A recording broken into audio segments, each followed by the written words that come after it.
بسم اللہ الرحمن الرحیم الحمد للہ رب العالمین والصلاة والسلام علی سیدنا و حبیبنا و شفیعنا و مولانا محمد وعلی آلہ و اصحابہ اجمعین اما بعد۔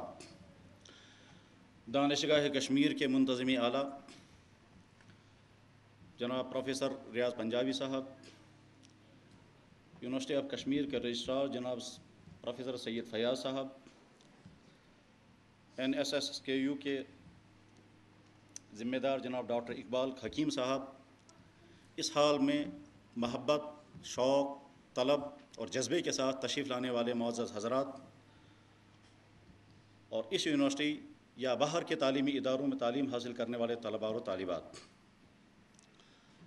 میرے لیے ایک اعتبار سے یہ خوشی کا موقع بھی ہے اور ایک اعتبار سے ذمہ داری کا بھی کہ ایسے نازک، ایسے حساس اور ایسے دور رس اثرات کے حامل موضوع پر گفتگو کرنے کے لیے مجھے حاضری کا موقع دیا گیا۔ میں شکریہ ادا کرتا ہوں ان تمام منتظمین کا جنہوں نے حسن ظن کی بنیاد پر مجھے اس میں حاضر کا شرف عطا فرمایا۔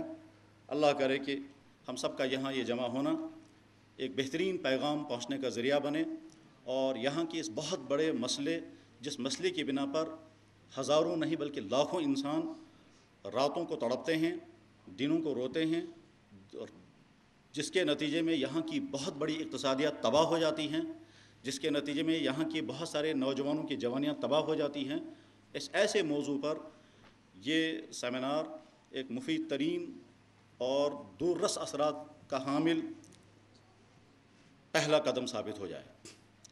حضرات گرامی، انسان کی زندگی میں یوں تو بہت سارے موڑ آتے ہیں، لیکن سب سے زیادہ عجیب موڑ جو انسان کی زندگی میں ہے وہ ہے کہ جب اس کا نکاح ہوتا ہے۔ یہ وہ موڑ ہوتا ہے کہ جس میں اس کے کندھوں پر ذمہ داریاں بھی آتی ہیں، اس کے لیے خوشیوں کے دروازے بھی کھلتے ہیں، اس کے لیے پریشانیوں کا ایک نیا باب بھی شروع ہو جاتا ہے۔ اس کو آگے وہ خوشیاں بھی ملیں گی جن خوشیوں کا اس نے سوچا نہیں ہوگا، اور وہ پریشانیاں بھی آتی ہیں جن پریشانیوں کا اس کو اندازہ بھی نہیں ہوتا۔ وہ ذمہ داریاں بھی آئیں گی جن ذمہ داریوں کا تھوڑا سا احساس ہوتا ہے، اور وہ ذمہ داریاں بھی اس پر آتی ہیں جن ذمہ داریوں کا اس نے سوچا بھی نہیں ہوتا ہے۔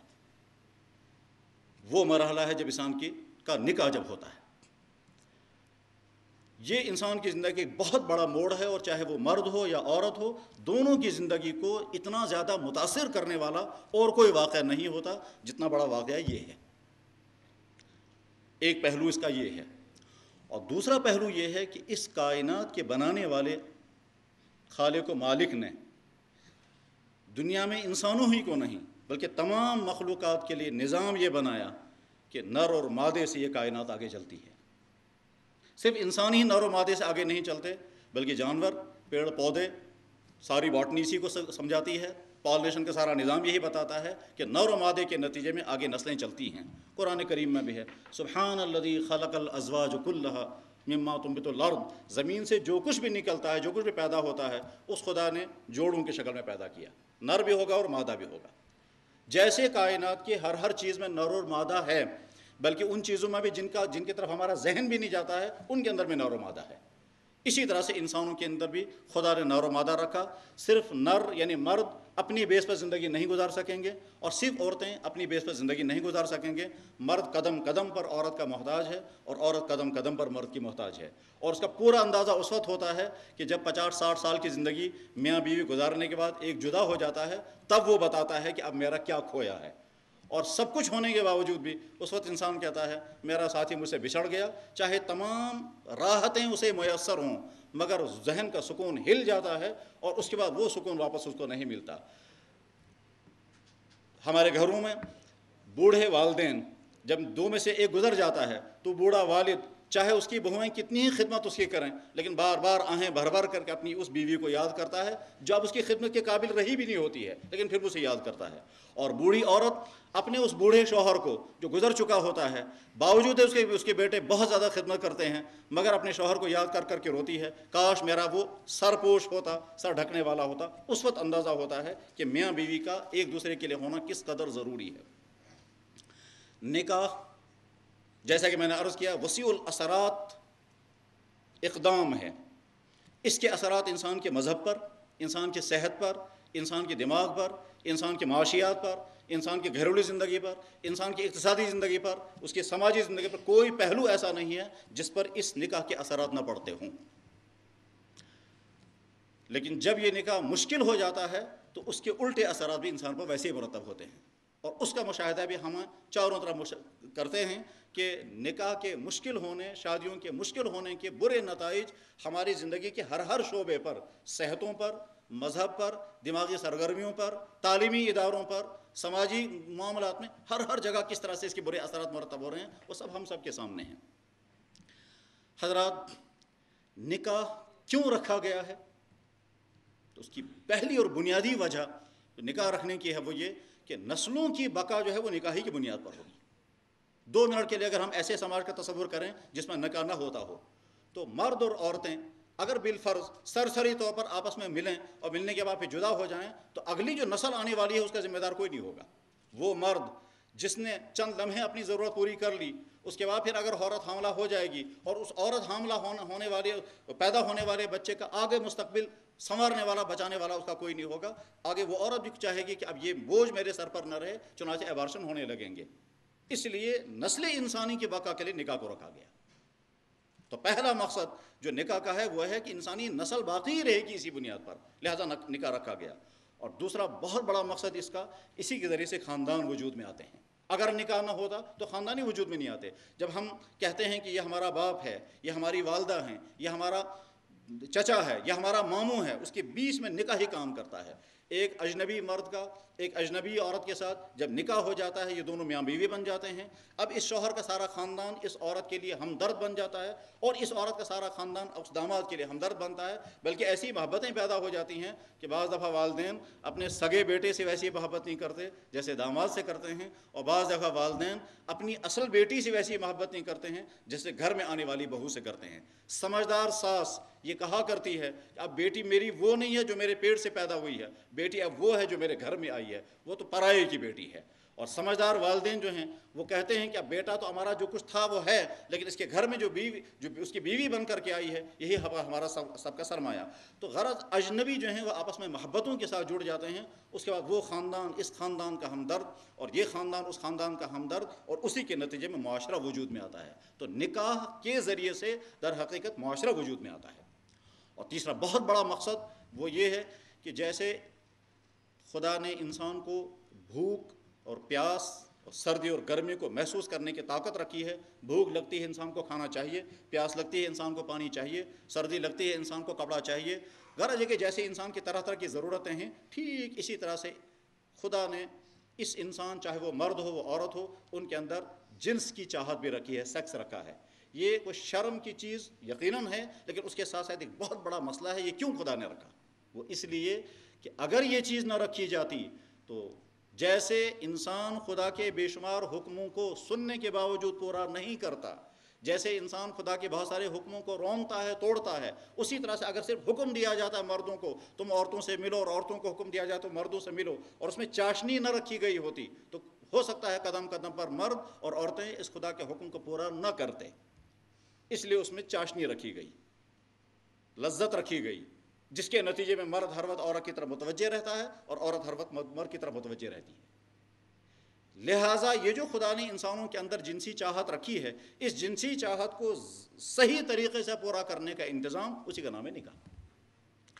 ہمارا دین، ہمارا مذہب تو یہ کہتا ہے کہ نکاح کرنا عبادت ہے، اور شاید دوسرے کسی مذہب نے نکاح کو عبادت کا درجہ نہیں دیا۔ اسلام ایسا مذہب جو یہ کہتا ہے کہ نکاح کرنا عبادت ہے۔ چنانچہ ہمارے یہاں کتابوں میں بحث آیا کرتی ہے کہ اگر کوئی شخص یہ کہے گا کہ میں رات بھر نمازیں پڑھا کروں گا مگر نکاح نہیں کروں گا، اور دوسرا یہ کہے گا کہ نہیں صاحب میں نکاح کروں گا اور نکاح کے جو تقاضے ہیں وہ تقاضے پورا کروں گا، جس کے لازمی معنی یہ ہے کہ میں رات بھر نمازیں نہیں پڑھ سکوں گا، تو زیادہ افضل کون سا ہوگا؟ تو کتابوں میں جواب لکھا ہوا کہ زیادہ افضل وہ ہے کہ جو نکاح کرے گا اور نکاح کے تقاضے پورے کرے گا۔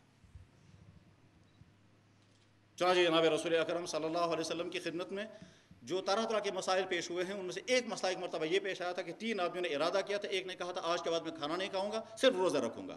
دوسرے نے کہا آج میں نکاح کے تقاضے پورا نہیں کروں گا۔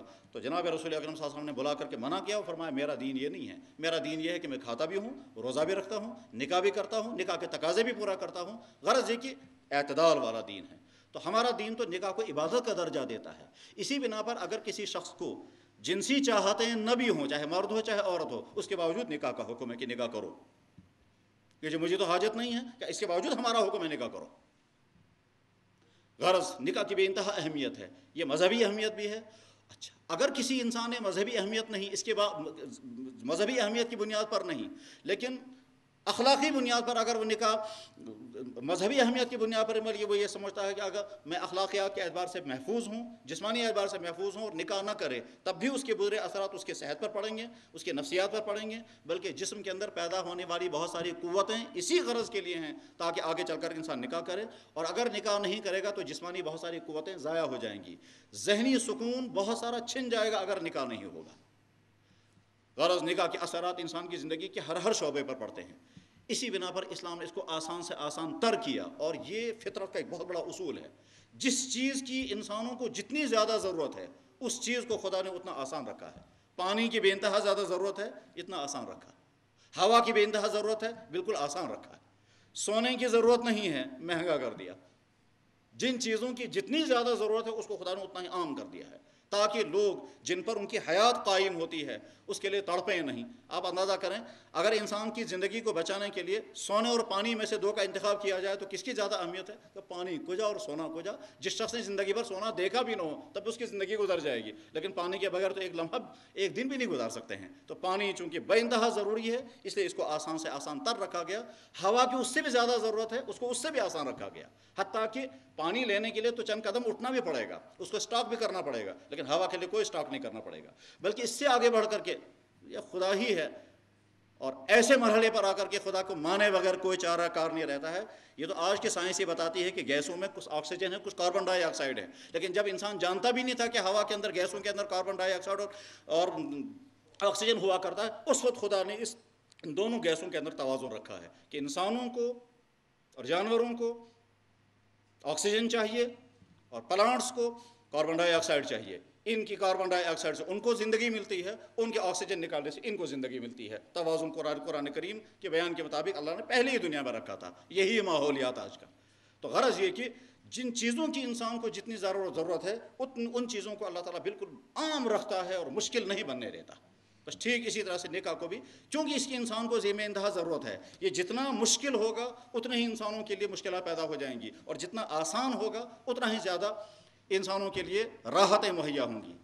ہمارے معاشرے میں نکاح کتنا مشکل سے مشکل تر ہوتا جا رہا ہے، اور مزید المیہ یہ ہے کہ اس مشکل نکاح کی تائید نہ مذہب کرتا ہے، نہ عقل کرتی ہے، نہ اخلاقیات کرتا ہے، نہ سماج کرتا ہے، نہ اقتصادیات کرتی ہیں. کسی بھی اعتبار سے یہ اس مشکل کی پذیرائی نہیں کی جا سکتی، لیکن اس کے باوجود مشکل سے مشکل تر ہو رہا ہے. اور قدم قدم پر ایسی مشکلات ہیں کہ آدمی حیران ہوتا ہے.